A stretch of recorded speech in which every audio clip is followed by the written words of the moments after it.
Hello friends, welcome to Tia's Cooking Vlog. நம்ம Tia's Cooking Vlogல முட்டையை வச்சு egg fingers எப்படி செய்யலாம்னு பார்க்கலாம்.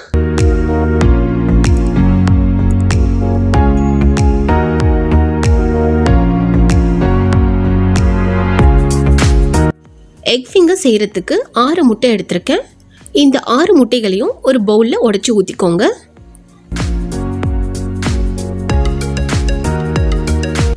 இந்த முட்டைக்கு தேவையான அளவுக்கு உப்பு மிளகுத்தூள் சேர்த்துக்கோங்க.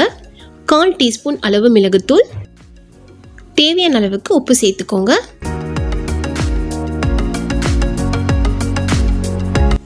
உப்பு மிளகுத்தூள் சேர்த்து இந்த முட்டையை நல்லா அடிச்சுக்கலாம்.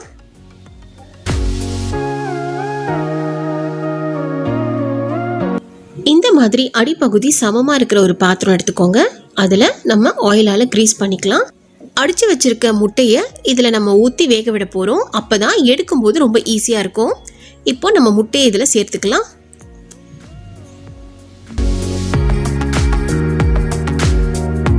இந்த கடாயில் தான் முட்டையை சேர்த்த பாத்திரத்தை வச்சு முட்டையை வேக விட போகிறோம். அதனால கொஞ்சம் போல் தண்ணியை சேர்த்துக்கோங்க. அதிகமாக சேர்த்துட வேண்டாம்.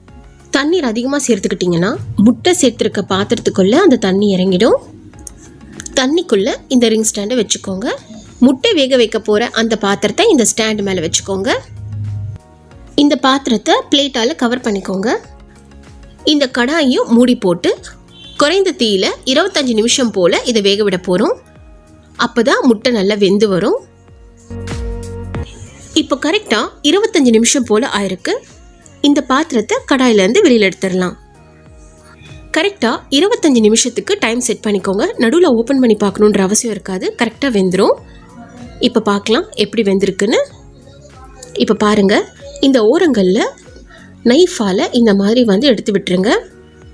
இப்போது ஈஸியாக உங்களால் ஃப்ளிப் பண்ண முடியும். இப்போது உங்களால் எவ்வளோ துண்டுகள் கட் பண்ண முடியுமோ அந்த அளவுக்கு நீங்கள் கட் பண்ணிக்கோங்க. கட் பண்ணிவிட்டு இப்போது இது ஷேப் இல்லாமல் இருக்குது. அந்த ஓரங்கள்லாம் ட்ரிம் பண்ணிட்டீங்கன்னா இந்த மாதிரி ஷேப்புக்கு வந்துடும். நம்ம கட் பண்ணி வச்சுருக்க துண்டுலேருந்து இந்த மாதிரி ஃபிங்கர் ஷேப்புக்கு கட் பண்ணிக்கோங்க. மிச்சம் இருக்கிற துண்டுகளும் இதே மாதிரி கட் பண்ணி எடுத்துக்கோங்க.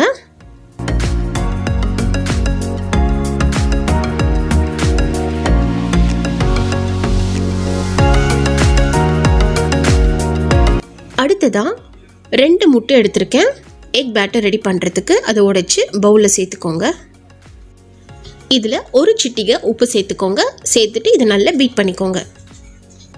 நம்ம கட் பண்ணி வச்சுருக்க எக் ஃபிங்கர்ஸை மாவில் முதல்ல உருட்டி எடுக்க போகிறோம். அதுக்கு மாவு மிக்சர் ரெடி பண்ணிக்கலாம். 1/4 கப் அளவு மைதா, 1/4 கப் அளவு cornflour, 1/2 teaspoon chilli flakes, 1 teaspoon Italian seasoning, 1/4 teaspoon அளவு உப்பு. இதெல்லாம் சேர்த்துட்டு நல்லா கலந்து விட்டுக்கோங்க. அடுத்ததாக பிரெட் கிரம்ஸ் சேர்த்துக்கலாம். பிரெட் கிரம்ஸ் கூட கொஞ்சம் போல் மிளகாய்த்தூள், காஷ்மீரி மிளகாய்த்தூள் சேர்த்துருக்கேன். 1/4 டீஸ்பூன் அளவு காஷ்மீரி மிளகாய்த்தூள் சேர்த்துக்கோங்க. இது கூடவே 1/2 டீஸ்பூன் அளவு இட்டாலியன் சீசனிங் சேர்த்துக்கோங்க. 1/4 டீஸ்பூன் அளவு உப்பு சேர்த்துக்கலாம். உப்புடைய அளவு கரெக்டாக சேர்த்துக்கோங்க. ஏன்னா எக் ஃபிங்கர்ஸ்லையும் நம்ம உப்பு சேர்த்து தான் வேக வச்சுருக்கோம். இப்போ நம்ம ரெடி பண்ணி வச்சுருக்க எக் ஃபிங்கரை ஃபஸ்ட்டு கோட்டு மாவில் போட்டு நல்லா மிக்ஸ் பண்ணிக்கோங்க. எக் பேட்டரில் நல்லா டிப் பண்ணி எடுத்துக்கோங்க. எல்லா சைடும் நல்லா கோட் ஆகுற மாதிரி டிப் பண்ணிக்கோங்க. டிப் பண்ணதுக்கப்புறமா இந்த பிரெட் கிரம்ஸோட நல்லா கோட் பண்ணிக்கோங்க.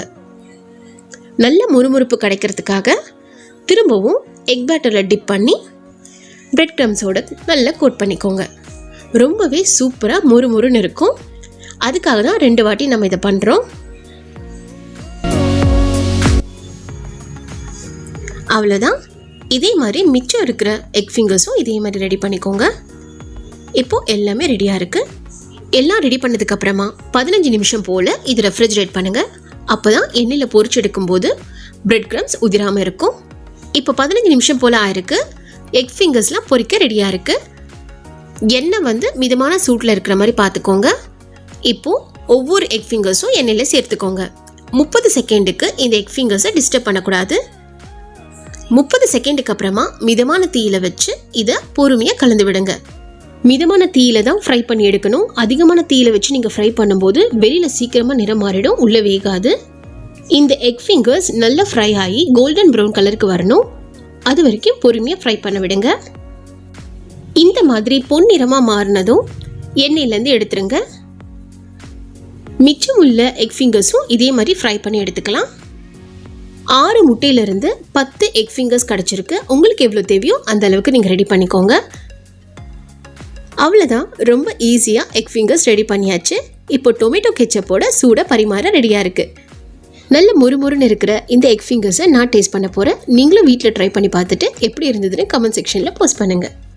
இந்த வீடியோ உங்களுக்கு பிடிச்சிருந்தா லைக் பண்ணுங்க, ஷேர் பண்ணுங்க, மறக்காம நம்ம சேனலுக்கு சப்ஸ்கிரைப் பண்ணி பக்கத்துல இருக்க நோட்டிஃபிகேஷன் பெல்லை கிளிக் பண்ணுங்க. தேங்க்ஸ் ஃபார் வாட்சிங். பை. இன்னொரு வீடியோவில் இன்னொரு புது ரெசிபியோட உங்களை எல்லாரும் மீட் பண்ணுறது வரைக்கும் பாய்.